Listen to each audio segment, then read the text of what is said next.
Hello, good afternoon, everyone. Welcome to this panel on distribution of XR artworks. So today I am joined by two exceptional panelists, Camille Pato and Agnesta Filatove. So we're going to talk about XR distribution. So just to put everyone on the same chapter of the book, with XR, we intend extended reality. So everything that is virtual reality, augmented reality, mixed reality, and so experiences that offer immersive experiences that change traditional boundaries of storytelling, art, and interaction.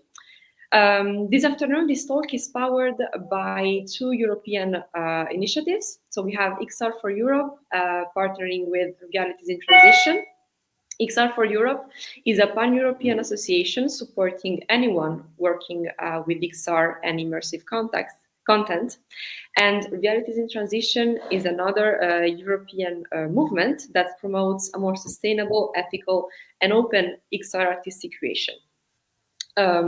So yeah, we'll dive today into the complexities of distributing XR content, how they reach audiences, the challenges, the opportunities presented by this technology, and also the strategies to pave the way for growth in this dynamic field.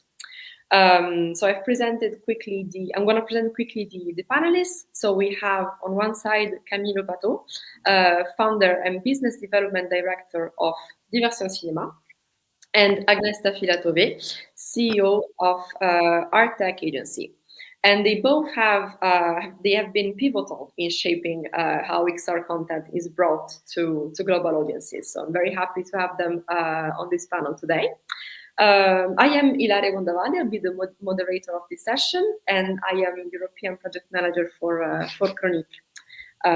So we'll discuss the topic for about 40 minutes, and please make sure to write all your questions in the comments, so that at the end we can see if there's any questions for our panelists. Okay. So I'm gonna start with some historical context. So we know that XR distribution has evolved rapidly since the very early days where VR meant having very bulky hardware and very niche content. And of course, the pandemic accelerated the demand for digital and immersive experiences, but also it exposed the gaps in accessibility and monetization. So, Camille, I would like your insights on how has the distribution of XR artworks evolved since you entered the field, basically, and what are the primary challenges that you face today? Yeah. First of all, thank you very much for the invitation. I'm very happy to be part of this talk. We entered the field, so the Diversion was born in 2016, and we entered the field of distribution 2 years after that, so in 2018. We started during this year and a half before opening the distribution department. We were only, I would say, a service company for cultural institutions and mainly festivals. When we started we opened this distribution department, to tell you the truth, we didn't know exactly where we were going with that.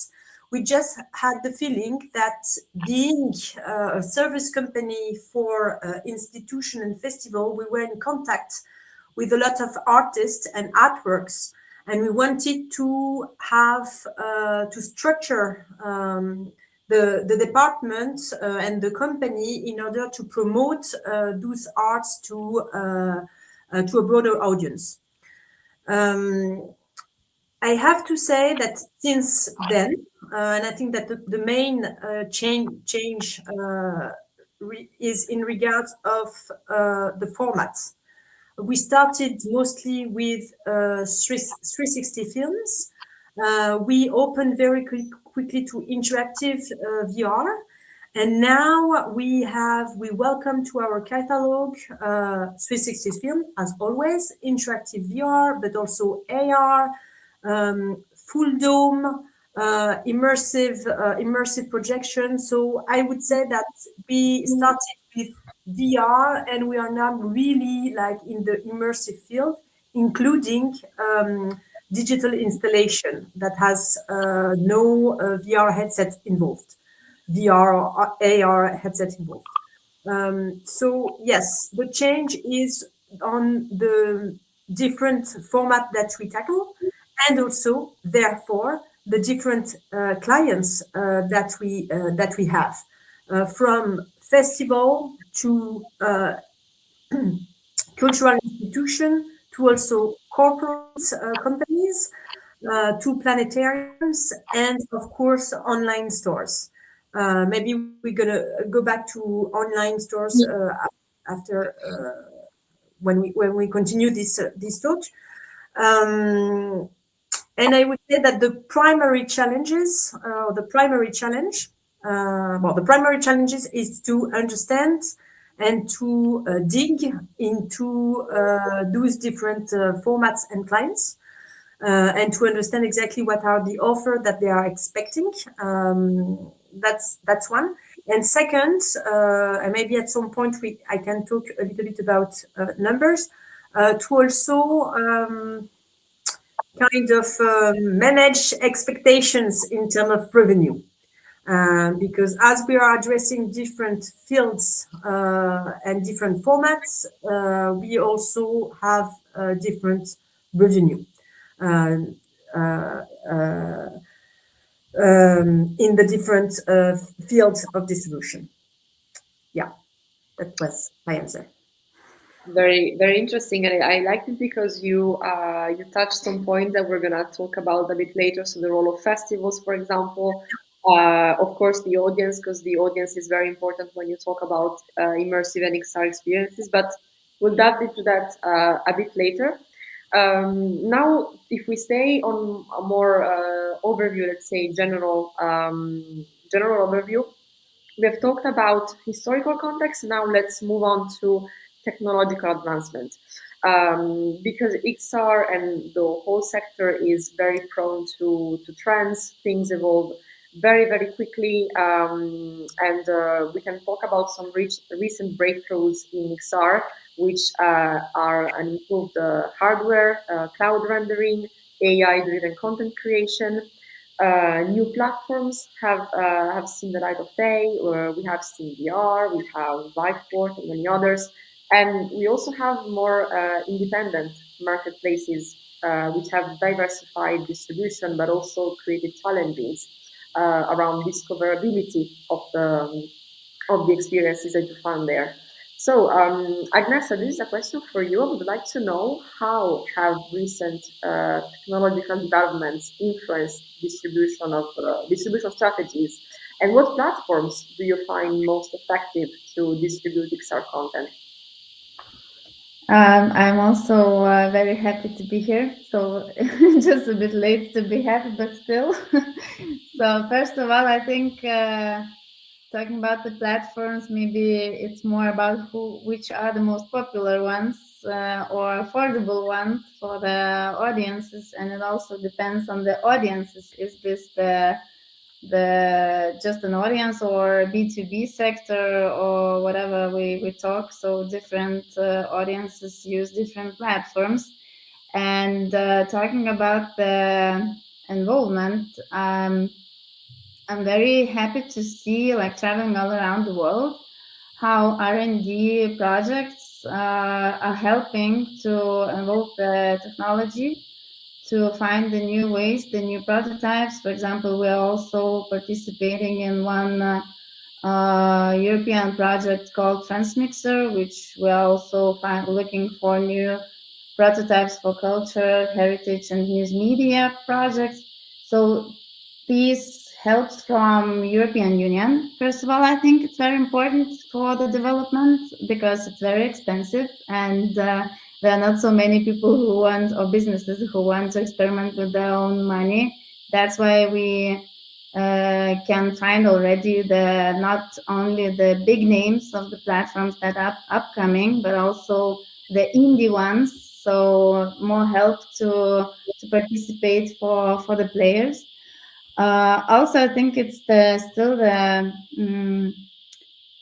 big laboratory, or how to like experimental area still, because everybody wants to like jump out with something new and work only in their own platforms with their own content, where we as the users, for example, from the audience side, it's more complicated then to see everything you want. It's the same we have in the film industry. Come on, we all have like 5 platforms which we pay for if we want to see one or another movie. So it's sometimes when it's more stuck to the devices, it's even more complicated to see the content that we want, because, for example, I have Quest, but I don't have the Apple. Oh my God, I forgot the name. But still, you understand what I mean. So it's the more problems. Still, it's very good that it's evolving a technological way, and it helps, I think, for smaller players to jump into the platforms. All right, thank you so much. So about the platforms and who is then on the other side, we have the audience, and the audience, as we said, and Camille, you already mentioned that audience engagement in XR is very, very important, and it really depends, at least from my point of view, but I will let you share yours. Really depends on immersion and interaction. So but also cultural adaptation is very important, because you really make sure that your content resonates with the audience you targeted, in order for it to be approved and used, if you may. So Camille, I would like to know, how do you measure and enhance audience engagement in XR, and how do you tailor content to resonate with diverse cultural audiences? Yeah. I would say that our position is a little bit maybe particular, in the sense that we offer the content and the producer that we represent to a client. These clients can be a festival, and in that case, most of the time they do have kind of a theme that they want to tackle this particular year. And we do our best effort to offer them titles that will go into that theme. And then when it comes to venues, most of the time we, for example, when we talk about cultural venues, as already said, we mostly work with cultural, let's say, institutions.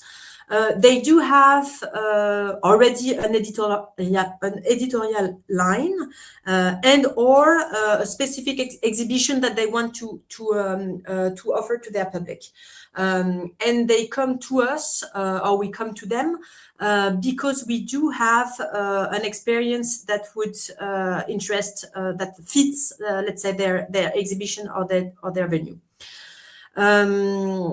So in that sense, VR experiences are parts of a more general offer to the public.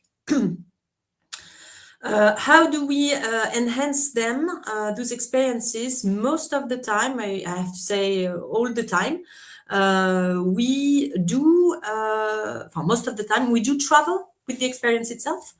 So we do have a team that will go and set up the whole space for this client, and we'll train the staff on site to make sure that, of course, on the technical side there is no hiccup, or not too many.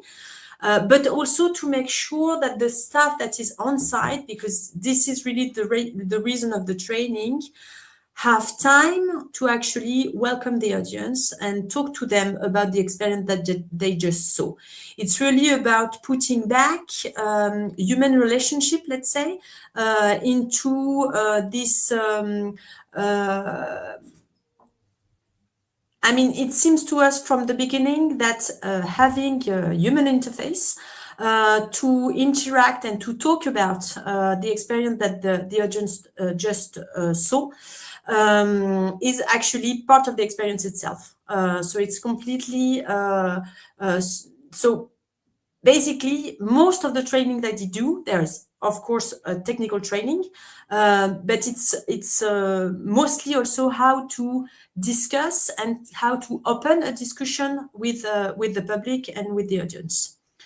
When of course the event, it's again, cultural events most of the time have time to that, and the public has time to for that. When we're talking about corporate marketing events, it's a little bit different, and then the conversation is not exactly the same. It still can be interesting, but of course we are talking about the marketing content and not a piece of art. So that's changed a little bit the dialogue. That is it, I think. Does it answer your question? It does. It was interesting that you mentioned also all the mediation, we would say in French. So the mediation that comes after, so the follow up after you. I'm talking about VR now, but after you get off the headset, so you come back to the real life, and you don't really know what to feel, what you have just experienced, and it oftentimes it's true that it happens that you're just left alone on your own. Just with that. It's even more important, I would say, when you have multiplayer experiences, when actually at some point people that don't know each other share these moments, and it's kind of awkward not to kind of take advantage of this encounter in the virtual world and to transform it a little bit, not going to be friends, but just to transform it in real life and to have this moment to facilitate this moment. I think that can be, with the time that we are now entering, that can be also a way to again put human relationship back into the world. Emily. No, it's really nice and interesting to say. I mean, it's not really the topic of today, but we could go on a lot of on talking about the fact that so immersive experiences are a solo experience or like a community experience. There's this duality that is very interesting, but for another time, we'll have you back on the scene for this conversation as well. But today we said that we were talking about distribution. So who says distribution? Says money, business model, and market. So here comes the big question. Now we talk about monetization strategies. I did a little bit of research while I was preparing the panel, and to give you just a few numbers, which you may be aware of, the global XR market was valued at approximately $142 billion in 2023, and is projected to reach 1,069 billions US dollars again by 2030. It's not negligible, and we can see that this growth, I mean, it's just going to keep growing. So Agnès, I would like your perspective on this. So what viable business models exist for XR distribution, and how do you approach entering new markets with immersive content? First of all, I want to accompany Camille's strategy about questioning the audience. So it seems like, because in Lithuania we have the same idea. It's the approach to the people who already saw it and to hear it out, what they think about it, maybe sometimes to improve it or to understand what is catchable, what is not, what is understandable and not. So it's also very good to use for marketing, for research, for making the next content even better, depending on the comments. So it's the same in Lithuania. We do it here. The companies that we work with, they all share this knowledge too. talking about the billions, yes, it's the statistics, and it's very nice and bright future if we see. The only thing that if we talk, for example, about investors, they still don't see it very like, if we talk from arts and culture and this part, because my heart is more here. So we don't see yet so many investors to put in that, even though the future says it's the billionaire market and you can be very like profitable thing to do. But the fact is, I think it's because we don't still have the models, the distribution and business models that could be very easy understandable, very easy prepared, like pitched, and you as an investor, you know when approximately your money can come back and so on and so forth. So I'm sorry for coming back from time to time to the classical film industry, because it's my biggest experience from there, but it's also not very far from the things that we are talking about. The only thing, the forms and models and the like timing is a bit different. We don't talk about the content, of course, it's also different format and so on.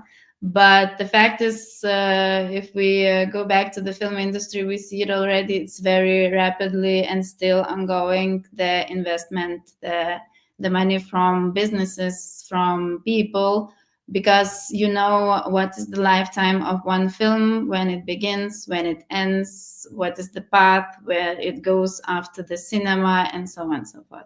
You can understand where you as a producer or the content maker, when you should start the next one to do, because you know the first one is already going to die and it's not going to give you enough money, so you have to jump in with the next one, and so on. In Lithuania, I was very happy to talk about one of the models that is very, I suppose, very local at the moment, but it's also very related to the audience surveys about the people coming to them and so on. When you realize which issues do you have, for example, that not so many people have the techniques, the things that they need to see the content. Not so many people maybe understand still what it's all about. You have to put it in the big storytelling all the time to explain what it's all about and so on. So we had the VR film Trail of Angels in 2018. So it's very interesting because they're still alive till today and it's very popular till today. So it seems like the lifetime of the product, the content, is quite long if you work enough on that and you find from time to time and experiment with the new models how to monetize it or introduce it to the audience. What happened after, because they were going to every single little city in country and around to showcase with the headsets to gather the audience like by hand to explain what it's all about. But what happened after they brought it out and made a very great thing, because I suppose it's about 80% of Lithuanian audience have seen this movie, so it's unbelievable. And the monetizing, it's also unbelievable to understand, because it's the biggest box office if we see at the film. So it's the biggest box office of Lithuanian movie ever in the history. Of course, it's gathered in like 5-6 years. It's not like movies, like classical ones, they go for 1 year, they make their box office and then nobody talks about it anymore. So after that, the industry, we saw pop-upping the XR content cinema, like these halls, distribution halls. In this case, we solved the problem about the people who don't have the headsets, for example. We have also the service where people are introduced to the thing that they are gonna like put on their heads to understand the content, what they are going to look for. So the cinema halls, VR cinema halls around Lithuania are also one of the, I think, part of the model who could reach out to the bigger audience easier, not only during the events that are happening in one or another country. It's becoming more like weekend or like evening time spending with the family. And also, it's very important not to forget in every model that audience really loves to share what they have seen. They really want to talk about it, because if you are the only one in your like friend round who saw that VR movie, it's very difficult to explain them what's your experience. You want to talk to somebody who will tell you, did you see that, or did you feel that, and did you understand behind the lines what was the main thing they wanted to send it, the message they wanted to set. So there are different things that are working, some working very good, some very maybe not, but I'm a bit like, it's a bit funny, but because it's still experimental area, like for 10 years. So I really hope we're already putting everything. I'm sorry. Putting everything in one, the best of the best experiences to put in one big model, how it works from the beginning to the end, and where's the end. It would help to attract the investors and to plan your content for the future. And yeah, I hope that was not too long and I could answer your question. I mean, you did start it by saying that there's no real business model like written, so it makes sense that there's a lot of exploration to do. That it's really nice. I mean, it would be also an occasion, I think, since there's nothing written yet, nothing fixed, to as you say, explore and take into account different factors, different other models that already exist, and see what works and what doesn't. So yeah, it does actually reply to the question. Yeah, that's why it's very interesting to be part of it, because you are in the middle of all the things that gonna be put in one nice color. Yeah, for sure. So if we now go see more on the level of partnership and collaborators within XR distribution, we have, let's say, three elements that comes to mind. You have the role of festivals already, international collaborations, and other partnership and sponsors and what so. Talking about festivals, we have some festivals like, to say just one, Venice Immersive, for example, who provide critical exposure for XR works. And for international collaboration, you have, I mean, there's a lot of possibilities there to expand access to talent, to audiences, and to funding, for example, if we come back to the investors and possibility for fundings. I would like your perspective of you both on the importance and the impact that festivals and international collaboration have on the distribution of XR. Agnesta, if you want to start. I can start and continue. Yeah, for such small markets like Lithuania, the festivals are one of the most important things to shine, to shout out, to show yourself. And so it's always been like that. The festivals were always to help focus on young talents of the big companies, maybe with a great content, to be acknowledged by someone who are professionals and very good in that, because we know that sometimes when people from outside tell about you that you are best of the best, it's much stronger than the ones that are inside and know you, and they also say like, okay, it's your good thing that you have done. For example, for us, we can say like when we introduce what we've done, and we always come to the festivals, and we are very proud to say that few of our projects were selected, for example, in Venice Immersive 2 times for the competition program. So now we can say, okay, yeah, country from used to be the service providers, which Camilla also said that they were like a service.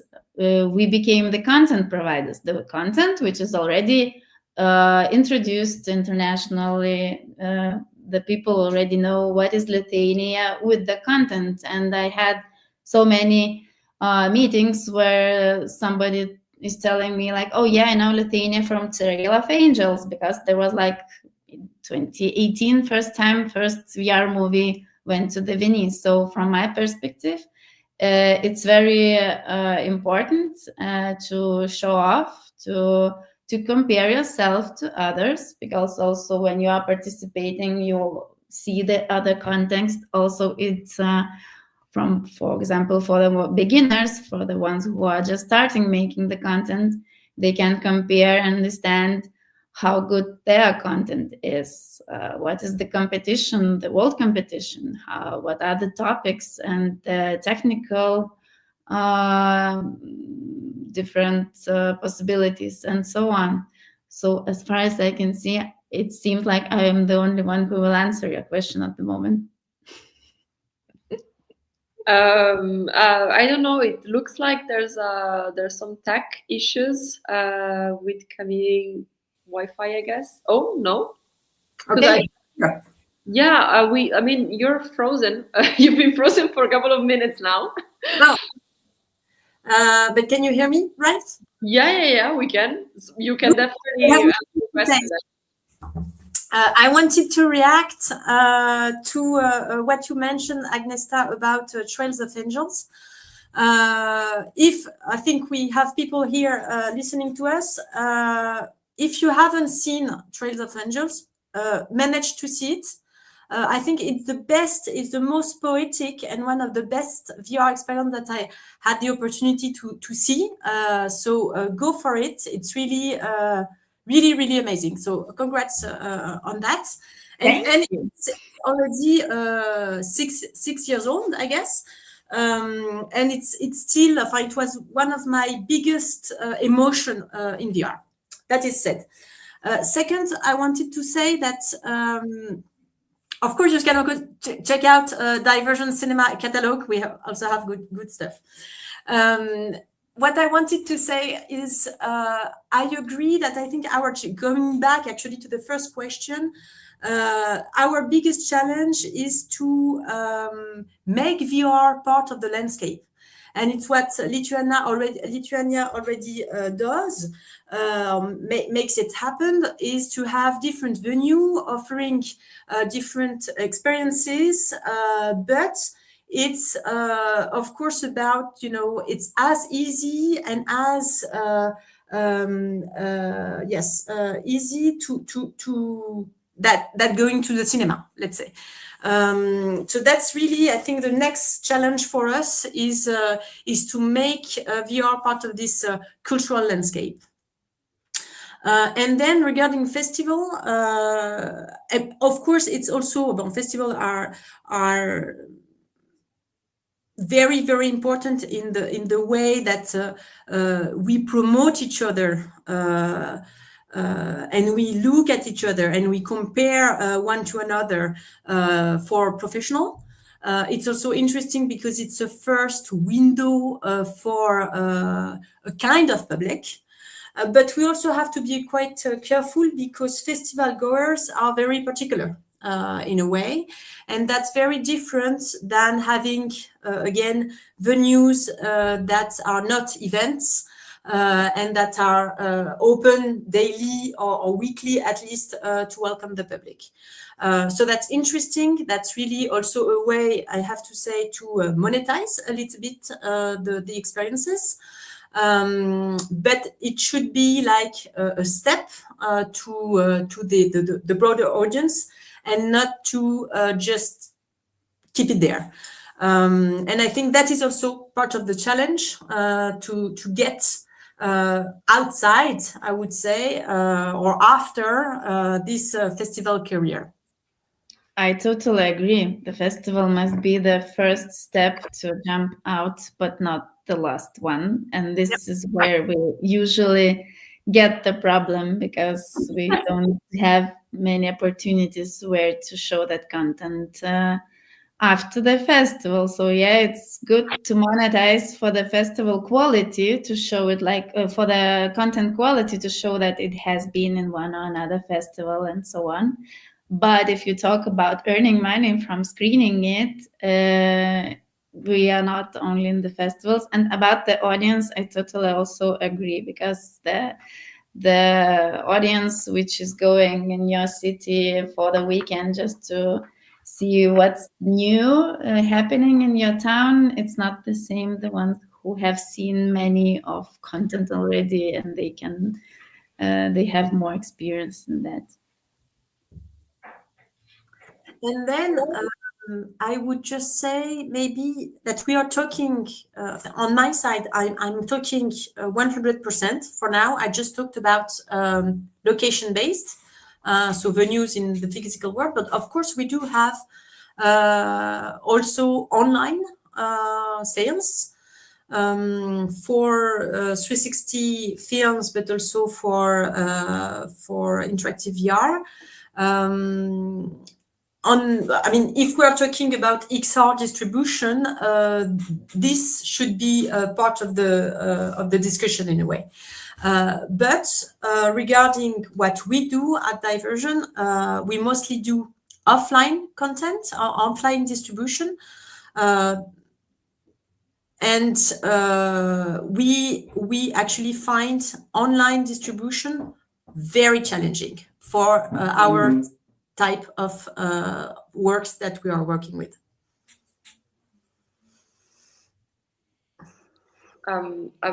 Thank you so much for also interacting in between the two of you. It's very, very interesting what we're saying. Just a tech note, it's very. Camille, can you try to turn off and on your camera, because your image is still frozen? Okay. And while you do that, while we do this tech trick, we can move on to the next question. Actually, we could stay here for hours talking about this and delving into the topic, because it's. The focus was distribution and market, and then we've touched many lateral things. But the time is flying, and I would like to have maybe a couple of questions to finish, and looking at the future. I hope that Camille will come back in the screen. Let's hope. So if we look at the future, we have said that this sector is very prone to trends, to things come and go, and the sector moves pretty quickly. We could talk about AI, for example. We are not going to, because this is a whole different conversation. We could talk about increased accessibility via mobile XR.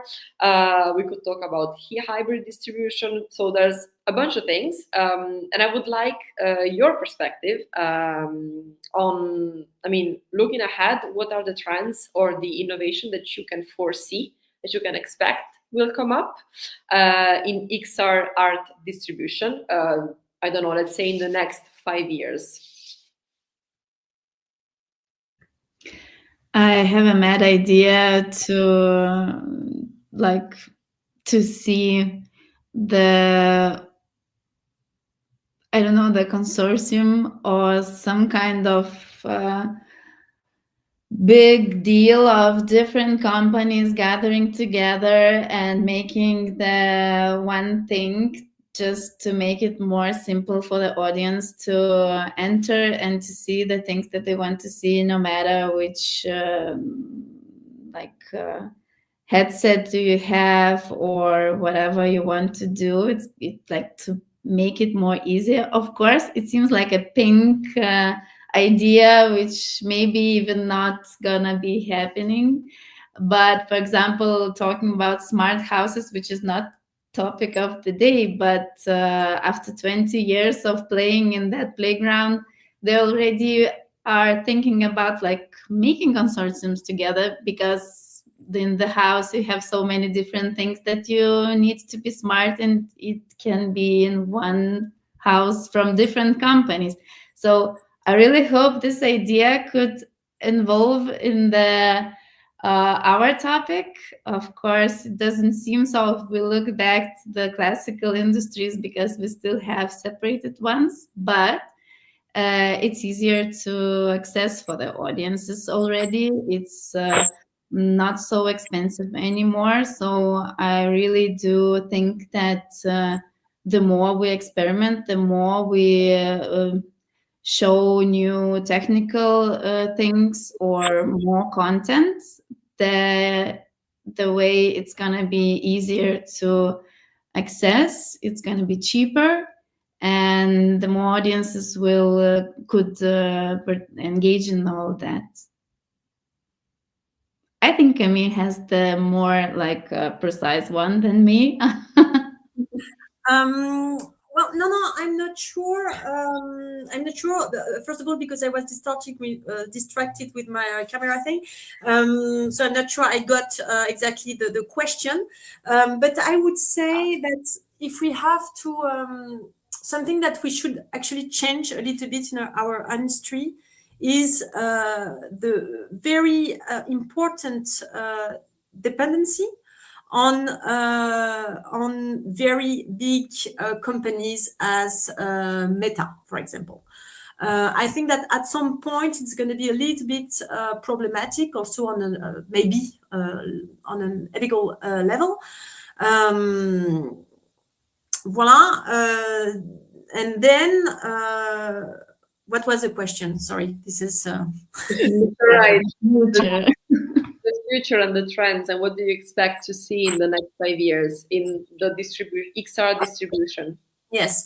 I want to see actually more productions. I think that we are as we said from the beginning, we kind of started and experimented a lot, and we are still doing it. But I think that now we kind of have, with the multiplayer experiences that we do have in France, and I guess in Europe in general, we are touching a little bit of a business model and of new. Again, I think that VR will make this challenge of being part of the cultural landscape, and therefore we need to have more contents to address different audiences and to make the best of this technology. And by more content, I mean also writers, storytellers, people that are really using this technology to enhance new storytelling and emotion in the audience. And also, I think the partnerships are also very important for the future, because the more we work together, the faster we come out with the outcomes, the ones who work. Not only in your local industry, of course, like it's working in Germany or in France, local industry quite big. But for example, for smaller countries, it's a great opportunity to collaborate and to work together, because something that you have inside even your small industry, it's maybe a very good idea to expand it and to use it in the biggest industries. Thank you so much. Our very positive landscape, I can see. One final question, and then we can move on to the question of the audience, which are some. What guidance would you offer to emerging artists and creators that are looking to distribute their XR creation? To both of you. Yes, I would say, first of all, think of distribution while you're producing. It happens too often that people are and they are rightfully so, very proud of what they made, but it's actually not really possible to just distribute it because it's too complicated, because it needs too many technical stuff, because the technology that is used is really too expensive when we want to address different markets, etc. So first of all, have that in mind. And second, once you have that in mind, it's very likely that you will produce then different formats. Because technology is changing, new players are coming. So if you make an interactive XR experience, when possible, do a 360 export. Think of having, think about it. Just have it in mind and think that maybe actually your experience will be mostly shown as a 360 film, for example. And while you're at it, maybe it would be interesting to have also a dome format. Because of course, when you do that during the production, it's much less expensive than doing that afterwards. That would be my recommendation. And if you want to think about a crazy format that involves actors or etc., of course do it, but manage your expectation in terms of distribution. And I would love to add, because I'm very with you and with the things that you've said, I would love to add that because very often content makers are artists, the ones who know the idea and they just want to give birth for their content, and that's it. So in that case, it's very good to think at the very beginning about the producer, about the person who would manage all that, who would put your content in one or another festival, who would find the audience, who will find out which audience is interested about your project and so on.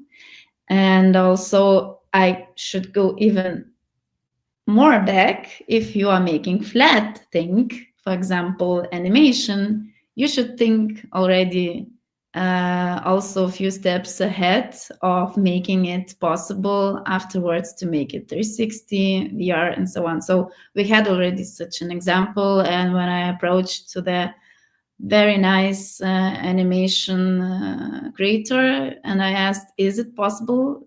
And they told me like, yes, we already thought about it. So it was a great to understand that they are thinking about it. So even though you are beginning from the flat screen, which is nothing with immersive, so you could think a few steps ahead and your like creation would live like way longer.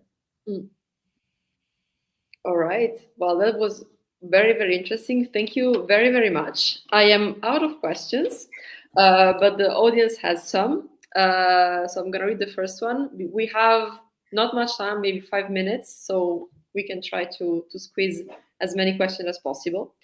So the first one is, what is the situation for exhibitors who have the capacity to exhibit independently and want just to review and access immersive content? Are there dedicated distribution platforms that are viable alternatives to things like Questor, Viveport, and Steam?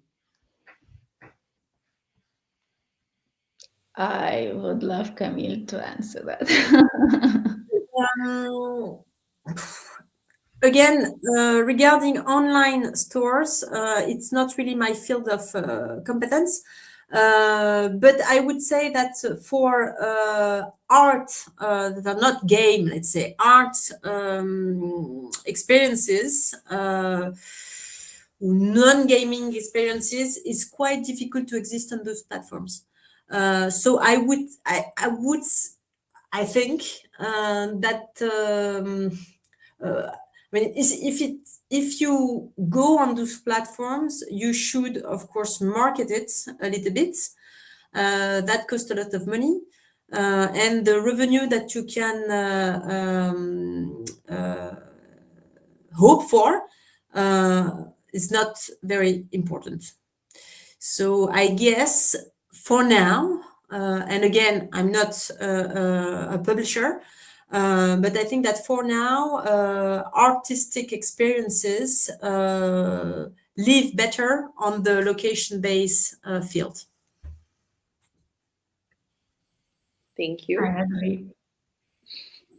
That's good. There was then a question. On the estimate on the XR market value. Does the 140 billion include LBE, HB, AR games? So the whole figures that I talked about, it's a very big and general figure that include both AR, VR gaming, entertainment, but also professional use. So when you use VR for trainings, LBE, hardware, software, it was, a number that included a lot of elements, just to have an idea of the market share for the sector. There is a question about price. What price do you give to your VR experiences? How do you decide on the price? Is it different for for festivals, for museum, or online stores? And does it also depend on the type of experience? So 360, 6DoF, and others. I could answer about the VR cinema halls. In Lithuania, for example, we have it from 10 euro to screen one like up to 30 minutes VR movie. But it's for the audience which comes by. It doesn't go online by itself. It doesn't have the headsets and so on. So the prices are a bit similar to the cinema film prices, maybe a bit higher, but not very far from that. Yes, I would add that regarding the price, so we do have the B2C price. So when the consumer pay itself its ticket, and I would say that the price is more or less what Agnieszka said, around the price of the cinema ticket. For half an hour experience, could be one film, could be several. And then we do have the B2B price, so it's a licensing fee, could be also revenue sharing, but in terms of licensing fee, it can be very broad.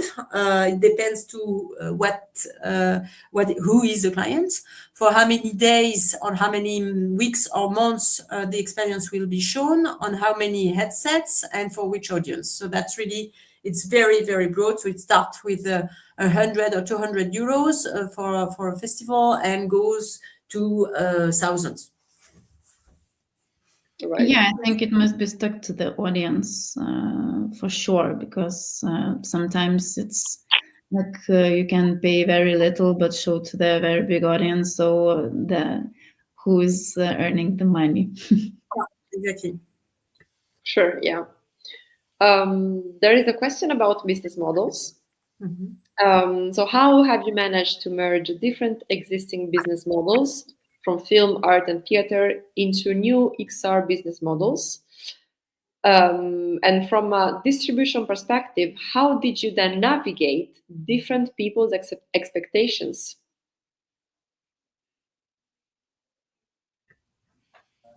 Talking about the models, so this is I think the nicest part of the new era of immersive distribution, because you can pick up different parts from different, like it said, from film, theater, and arts. You can pick up the ones that are suitable for you, for your audience, and for your art project or whatever you have it. So it's a very nice playground to pick up the cherries that are the best for you. And talking about the expectations, I'm not sure if I understand it correctly. We are talking about the ones who are going to work with your XR content, or the ones who will see it? The person mentioned film producers, theaters, directors, etc. So the ones who will work with you. So it's very important, the education and knowledge. So it depends on the market which you are working in. If the industry evolves and you can see more and more directors, we're talking also about producers, because they have to think differently than the classical models they had to. So it's all, from my opinion, it all very depends on the industry you are working in, and if it's not still very far in immersive and technologies and the things that to experiment.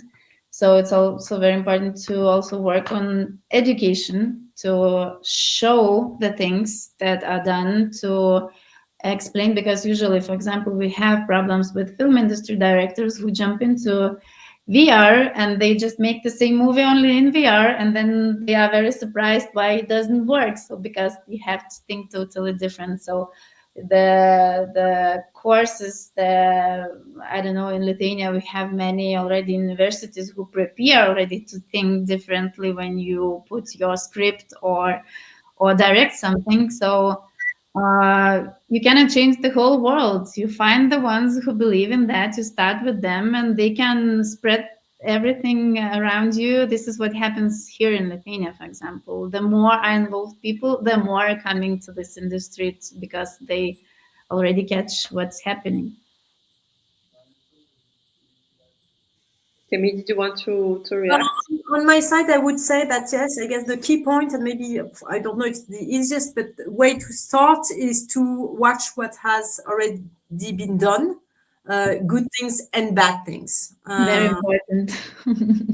Because mistake has already been made, so it's good to acknowledge them. And then from that, the field is very, what I love with immersive content is that you can really make a hybrid with theater, with cinema, as we mentioned, with video games, with all sorts of arts, and that makes it a very rich and interesting field. Thank you both. There's one last question, but we have to make it very, very short. It's a question on formats like 360 or VR, so this to remind. And the person asks, wouldn't standardization of exhibition formats make the works more generic and in turn standardize the XR scene? What do you think?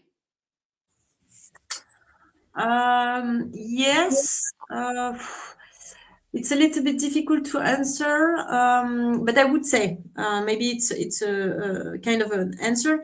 I would say that on our side, 360 Films, for example, is 2/3 of our global revenue regarding immersive experiences.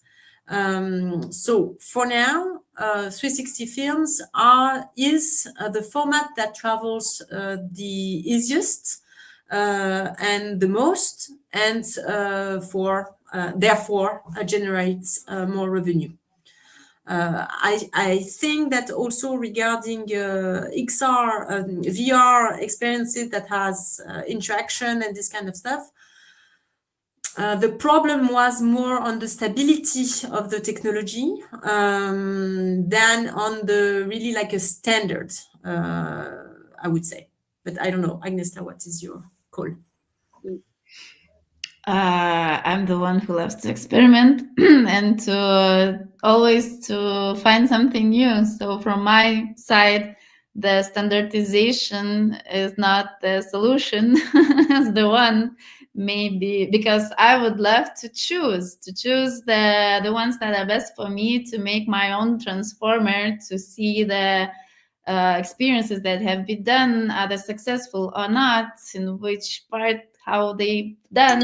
And from my side, I would love to see the whole scene, to understand what's happening, and only then to pick up the ones. So the standardization itself, I don't think it's the solution, but at the moment, it's also, I think, about the festivals. They also need to find out their niches, what they're working for, or what they're working about. So one maybe will be more in like We see the ones about animation, the more experimental ones, the social ones. So I think in the future it's going to be more understandable, for example, for content, the ones who are gathering the content for distribution, for example, for the festivals or for the one, they will know where to go to see the things that are in one or another topic. They will know that this is about that and this. So this, I don't know if I understand that standardization thing correctly, but yeah. It was a nice insight. Thank you so much. I think that we are not done definitely discussing the topic, but we're gonna be done for today. Thank you so much, Agnesta and Camille, for being our speakers today. Thank you, XR for Europe, for co-hosting this event, and yeah, enjoy the rest of your afternoon, everyone. Thank you, Gloria. Thank you, Realities in Transition, and thank you, Agnesta. Thank you. I hope Camille will talk more. Absolutely. Definitely. Let's keep this forward. Yeah. Bye. Bye-bye.